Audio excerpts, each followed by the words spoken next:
Hello and welcome. I am Marisha. Thank you for joining me. Today I'm sharing with you some fun tips on how to transform your pattern papers and create gorgeous card projects. Let's go ahead and get started. From scrapbook.com, I am using the bouquet and cottontail pattern paper for my projects. The bouquet paper pad is filled with vibrant florals, solids, and patterns, while the cottontail paper pad is giving beautiful soft hues of patterns that include bunnies, florals, carrots, and clouds, just to name a few. Recently, scrapbook.com released these new sentiment dies. I love their font. I love how they're big and bold, and they are perfect for these projects. The sentiments include the best of the bunch, you were made to bloom, and there's no one like you. For my first project, I selected this sheet of pattern paper from the Cottontails paper pad, and I'm also using from Pink Fresh Studio their nested rectangles diagonal stitch die set. So here's the first way you can transform your pattern papers by creating a border around the edge of your pattern paper. Look at how it transforms your pattern paper by adding that nice soft touch of stitching around the edge. For the sentiment, I am using You're the Best of the Bunch. Now, I wanted to show as much of the pattern paper as possible, so I decided to use vellum for the shadow.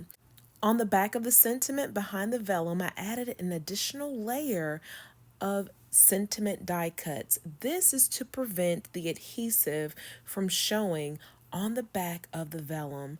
I will now adhere my sentiment to the panel. Then from there, I'll adhere the panel to a lavender mat, and then I'll adhere the entire card front to a card base. 4¼ by 5½ inches top folding. And here is the final result of our first card project. For the second card project, I selected a sheet of pattern paper from the Bouquet pattern paper pad, and I used the quilted card front die from Concord and Ninth to create a nice stitch detail on the entire panel. Look at that gorgeous detail on this panel. I love it. So I encourage you to search your stash, see what you have as far as cover plate dies, and use them to experiment with your pattern papers. This card is identical to the first card I created. I just switched up the dies that I used to add that extra detail to my pattern paper. So the great thing about these projects is they are easy to mass produce and create for your loved ones. For my last card project, I am using the rectangle frames die from Hefty Doodle along with the Dazzling Dots embossing folder from Spellbinders, and I'm going to emboss this sheet of pattern paper, these beautiful polka dots from the Cottontail paper pad. Once I'm done, I will then adhere a gold frame around the panel. Look at that. Look at that extra detail on this panel. So that's another great idea for you to use to create your card projects. I will now bring in my sentiment.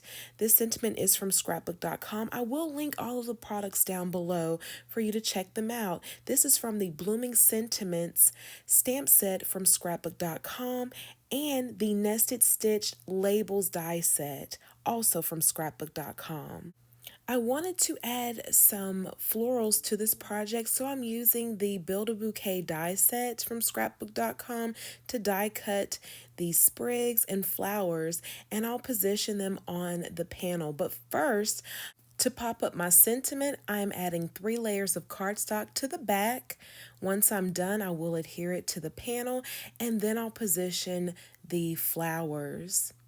Once I'm happy with the placement of the flowers, I'll then adhere them with the liquid adhesive. I decided to position the flowers on the top left corner and bottom right corner of the sentiment. And here's a look at the completed project. I love how this project turned out. It is so pretty and it's definitely giving spring vibes. And here's a look back at the other two projects that I created. Here's another idea as well. You could add florals around these sentiments, or you can just create the card projects as is. You can also add a touch of maybe half pearls. You know, as I always say, before you commit, experiment. But let me know your thoughts below on adding these little touches of details to your pattern papers. Thank you for joining me on today. I appreciate you as always for stopping by. I thank you in advance for subscribing, clicking the thumbs up button and the notification bell so you never miss out on new tutorials. I am sending you love and a whole lot of hugs. Until the next crafty project, please take care.